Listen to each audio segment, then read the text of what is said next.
Let's look at a brief overview of how bones heal after they've been broken.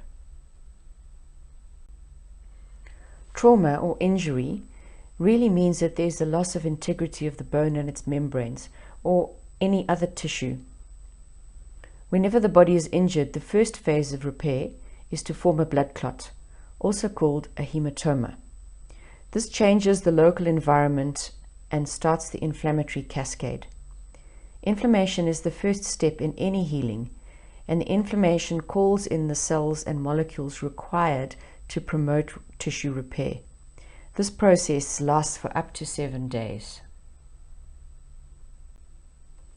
Because of the cells and molecules recruited to the area, a scaffold or matrix is being built. New blood vessels grow into this tissue to assist with repair, so they have to bring in substances and they remove waste products. The tissue formed is called granulation tissue. This is the early part of the second phase of tissue repair, and this phase is referred to as regeneration. This process continues from day 5 after the injury and can carry on for 2 to 3 weeks.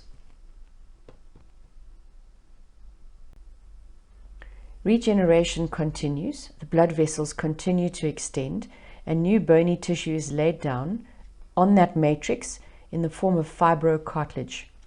If you think in 3 dimensions, then picture a ring of this tissue around the bone shaft or cylinder, as well as inside the bone. This is the initial stabilization of the fracture, but it has no strength, and we refer to this tissue as the soft callus.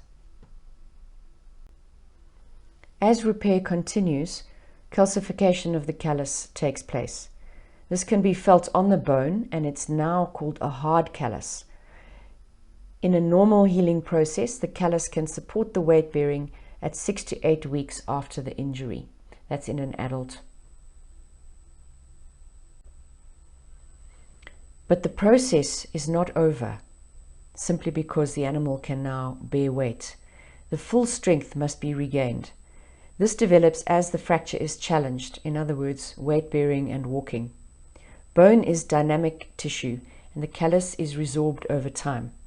The final process is called remodeling, and it is a longer process, and particularly in bone, it can take up to a year. The end result is a healed fracture. In order for bone to heal, there must be stability across the fracture line. Hence, we use a plaster or a fiberglass cast, which is less stable than the internal structures like pins or plates and screws. The smaller the gap between the bones, the quicker the repair. As mentioned previously, bone needs to be challenged in order to completely heal. This implies controlled weight bearing without excessive stress or torque. And finally, just a look at healing times.